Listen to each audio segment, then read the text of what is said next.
Let's go out to the guest line right now. Welcome in Taylor Davis. Does a great job, SEC State of Mind, across the Believe Network. And she's kind enough to join us once again on the Zach Gelb Show. Taylor, appreciate the time. How are you?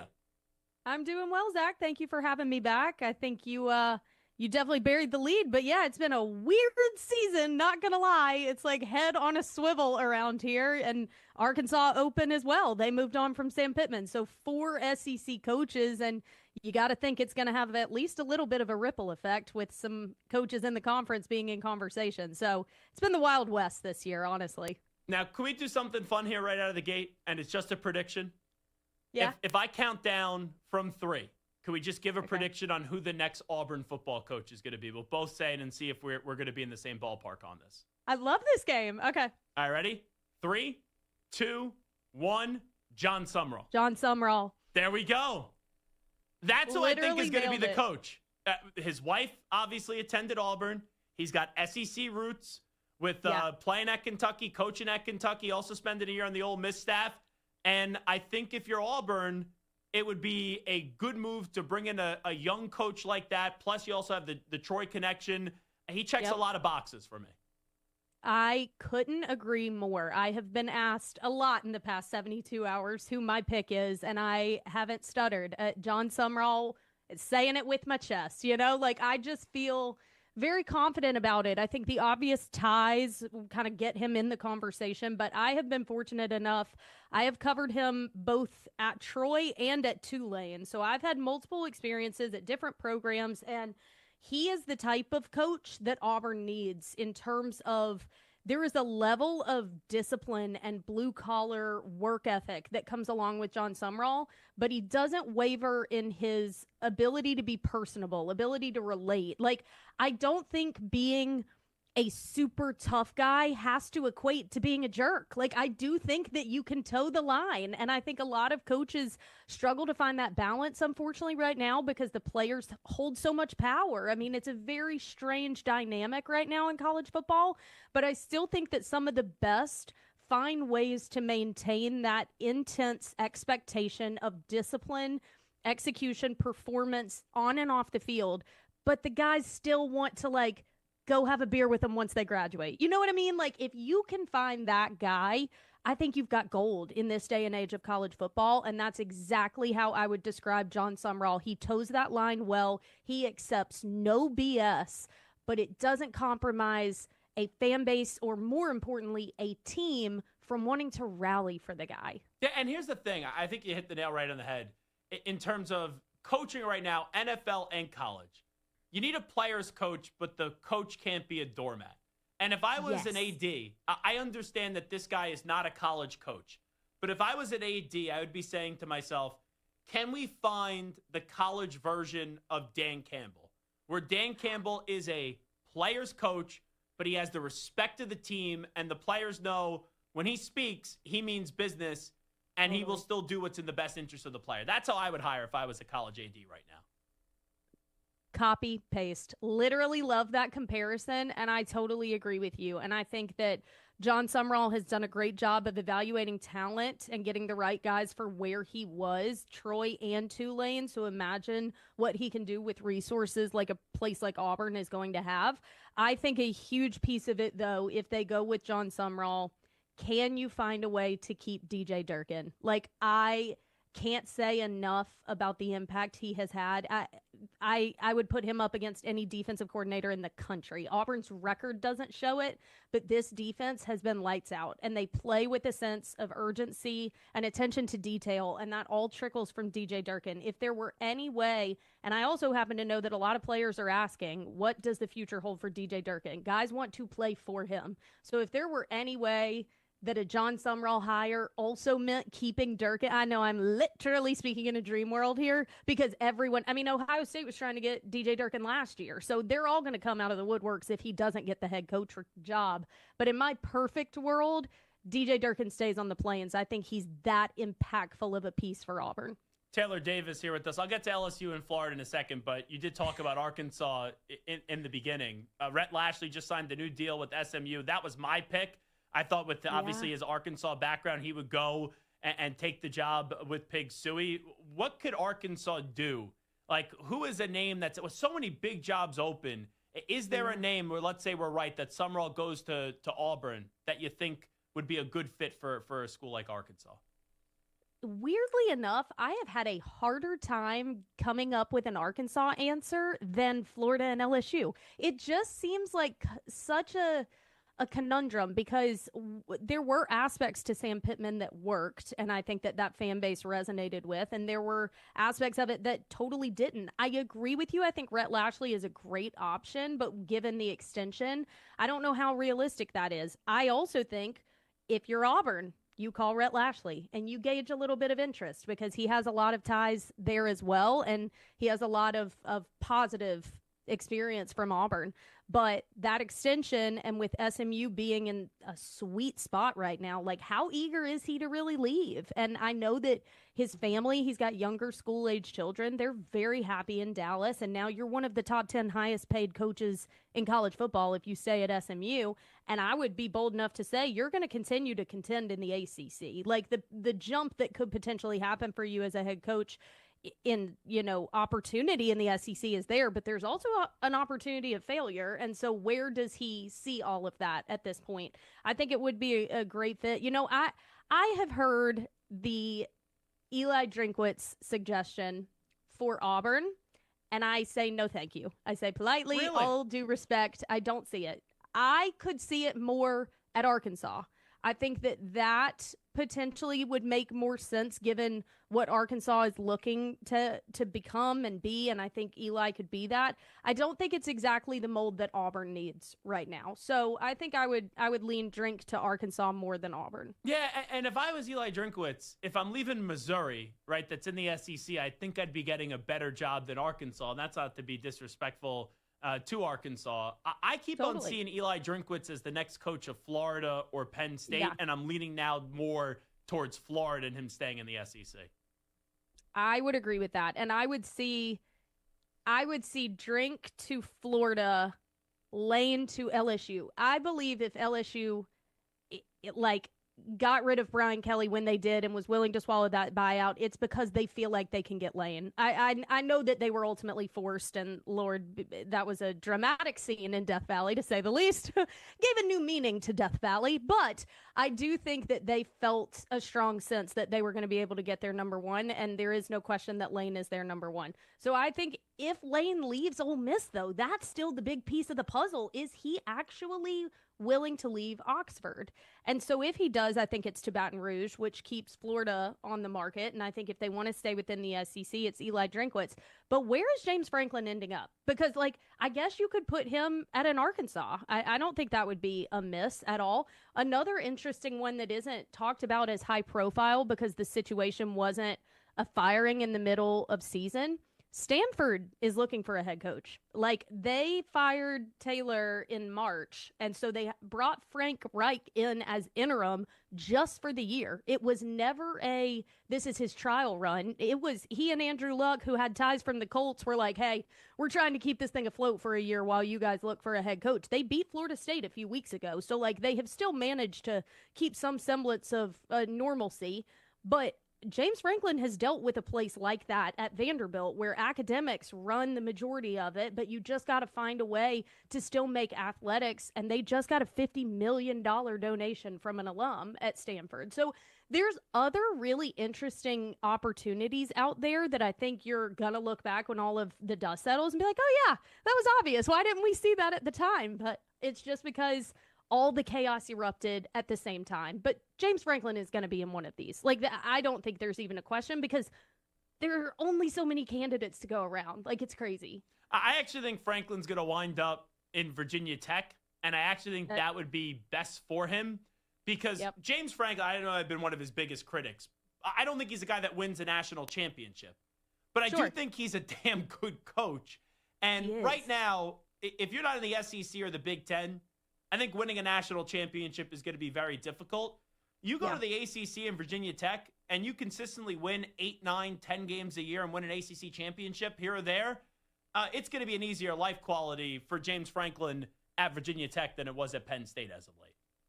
Completely agree with you. He also understands because Penn State doesn't have a shortage of resources. So he comes in with a real understanding of the business side of things right now, given NIL and revenue share. Like, he really had his hands in that. And I do think that Virginia Tech still has some progress to make in those regards. And so if he were the guy that could kind of get involved and help see that in its way, because you're always going to have a fan base and a fired up college football atmosphere in Blacksburg. So I don't hate that option either. I agree with you. So you're of the mindset right now, and I am, that Lane, and it's going to be tricky, especially because they're going to make the college football playoff, barring a disaster here in the final 3 weeks of the season. Yeah. They're going to have to lose twice for them not to get in. I just don't see how that's going to happen. But are you of the line of thinking that Lane is leaning towards going to LSU or staying in Ole Miss? Because if they're in the playoff, that does throw a little roadblock there, where if you're LSU, you wait because it's Lane Kiffin, but waiting could do some damage for you, especially if they go on a long run. I completely agree. I think the timeline of all of this is very challenging. And I was talking about that with Jason Campbell earlier today, because it's going to impact all of these openings. The early signing day or national signing day is like 4 days after rivalry week. Like, the Iron Bowl happens and then you're signing players 3 days later. What if you don't have a head coach? Like, the timeline's going to have to adjust. I think this year is probably going to bring that back to the forefront, because you got to have a little cushion after the end of regular season if we're doing this coaching carousel. And I do feel like we are going to see long-tenured coaches less in this day and age of college football. I think the turnover is going to be heightened, with fan bases feeling like they should be in the top 12 every single year. So there's that element to it. But I ultimately think that for places like Auburn, Florida, LSU, Arkansas, you knew that if you were going to do it, you had to get in the rat race. Like, you have to. And so I really didn't think Lane was going to bounce. I really was firm on he's staying in Oxford. His son is, getting all these looks for college ball, disrupting that. He and, his personal life, there are elements that would lead him to stay in Oxford. And then LSU fired Brian Kelly. Like, I really did not think that was the game changer. Yeah, I really did not think he was going to go for Florida. I think he would go for LSU. However, LSU is getting scary close to messing themselves up. And that was the proper way of me saying that, because the outward perception of LSU. Any thoughts on the political climate right now? The outward perception of LSU, given how they have gone about all of this, is actually clouding the perception of how good the job is. And honestly, it's kind of what Auburn messed around and did after firing Brian Harsin. It got so messy and political with the boosters getting too involved, and there were a couple candidates that declined to interview because the Auburn process was not fine-tuned enough. If LSU messes around too much, this no longer seems as appealing because it's riddled with a lot of drama and politics. So they got to reel it back in, do this thing appropriately, and go hit on the guy that you fired Brian Kelly to get in the first place. If Jimbo Fisher was hired by Auburn, would you be thrilled with that, or would you be like, that ship has already sailed, really, of Jimbo being a good coach?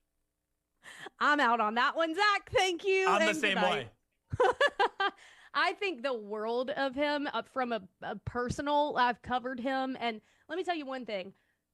I would put his memory up against anyone I have ever met in my life. This man can recount a play from 25 years ago, tell you exactly the score, the time on the clock, the yardage left, the down, like everything. He has the most insane memory. So if he wants to be in some kind of role or even a head coach again, who am I to knock him?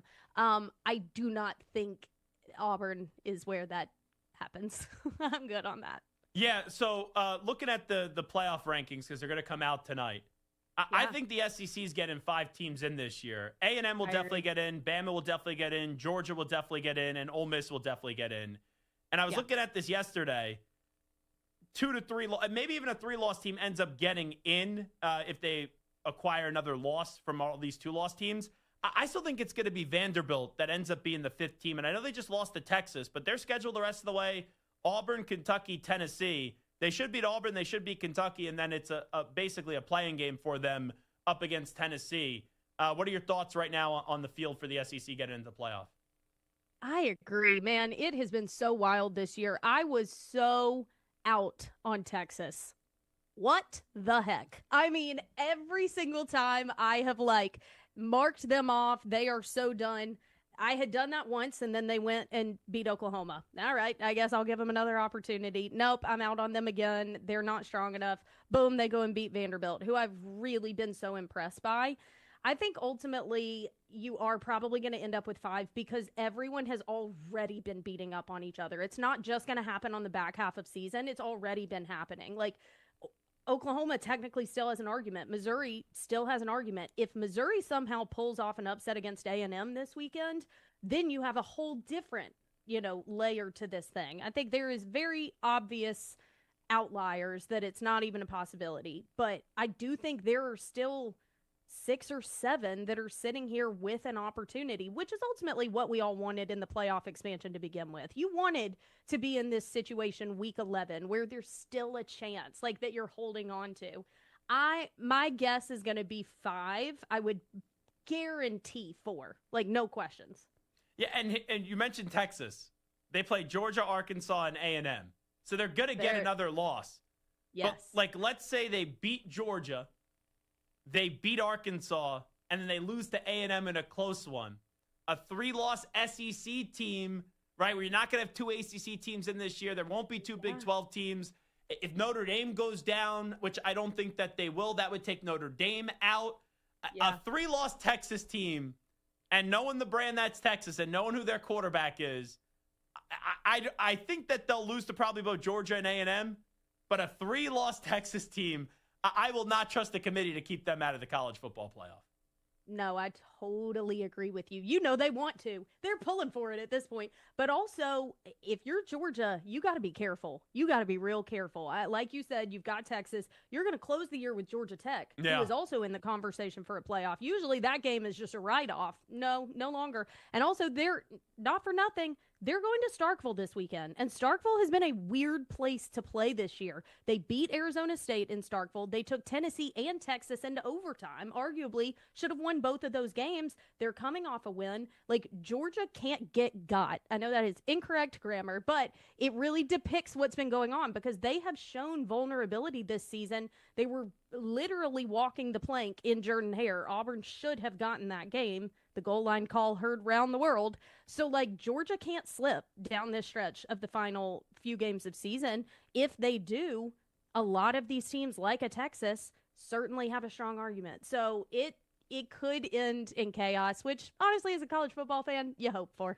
Does LSU have any chance to beat Alabama this weekend? Nah. Yeah, I'm with you on honestly, that. I don't think so. You never know when, and boy, Zach, has the Brian Kelly aftermath not been wild? I have not heard a single good story come out since his firing. It has all been quite negative. And so, assuming all of that really is only the tip of the iceberg, because it's what is public, you really don't know what kind of a different team you're going to see if there is a really rejuvenated locker room presence. They're coming off a bye week, so you got to assume Garrett Nussmeier's feeling a little bit better. I think Whit Weeks is closer to playing. I haven't heard an official report on that, but if you get him back, that's a huge boost. And Alabama tends to slip every now and then. They were very close against South Carolina and Columbia. So I firmly believe in this Alabama team. I am actually so impressed by Ty Simpson. I can't even begin. And Jeremy Bernard, just phenomenal players, human beings, you name it. But I do think this could be the best LSU team that has been put on the field this season, because if everything was as bad as reports are showcasing, these players may be playing a lot more free this week. Yeah, and maybe you get a little bit of an interim boost. Like you saw Florida last week. They were able to keep it close. They probably should have won that game up against Georgia. The last thing I'll ask you, Taylor Davis always does a great job, SEC State of Mind on Believe. Shane Beamer, just getting back to the coaching cycle. There's always going to be that question of Virginia Tech and should he leave? They get rid of Mike Shula this week. I think Shane is going to stay, but I do think it's a fascinating conversation because I don't believe he should be on the hot seat. But this has been a disappointing year. You have another disappointing year next year, then you could be out of a job a year from now. Yep. You're 100% right. I think that the walls start closing in a little bit given the timeliness of all of this. And I'm confused what has transpired with South Carolina. Given how they closed the season last year, you keep Lenora Sellers, who I firmly believe in. He is a phenomenal talent. You retain a guy like Dylan Stewart, who was literally getting millions of dollars thrown at him by other programs. Like, you keep so many pieces intact, and you carry all the momentum from what you did at the end of the season last year. You were on the bubble for a playoff berth. How is this what was put on the field this year? And the Mike Shula experiment was one of the worst. Disaster. It was so bad. It made no sense. It was a terrible match for Lenora Sellers. And so I do think firing him right now was a necessity. And who you go get, because you're right. They're not going to part ways with Shane Beamer now, especially when you look at this time last year. You are literally ramping up steam. You closed the year defeating your rival Clemson, and you did have an argument for a playoff berth. They're not going to fire him just yet, and he is beloved. I do think that what you do with the offensive coordinator position and the players that you get, you got to assume Lenoris is going to go to the NFL. If he doesn't, will he transfer? So who are you going to go get? How are you going to try and field a better team so that you don't end up in a what if situation? But apart from South Carolina, Zach, I'm just under the same adage that I was when people were saying that Dabo would follow Nick Saban and go to Bama. Why? Why would you go just to be someone's shadow? Why would you go just to be not quite as good as the person that made such an impact on your career? For Shane to go to some place that he will be known as Frank's son, I just don't know if that is as appealing. He spoke about it on the Netflix documentary a little bit, that as much as he cherishes that and appreciates it, that's a whole different level of comparison and expectation. And I don't know how much that really appeals to him versus getting that South Carolina program where it's supposed to be. If he's able to be the guy to do it, TBD. And it's almost like you kind of use Scott Frost, right? Legendary Nebraska player, then goes and be's the head coach. Now they can't stand him in Nebraska because it was so incompetent. Coaches get hired to get fired. That school means so much to Shane. Can you live with getting fired and then maybe having a resentment to your dad's school and also your school? 100%. Or risk being sort of successful, but not a Hall of Famer like your dad. You're just going to subject yourself to so many possibilities of not quite instead of blazing your own path. Taylor, great job as always. Thanks so much. Taylor Davis, SEC State of Mind on Belief. Thanks so much for doing this. Always a blast. Thank you so much for having me. Good to talk to you.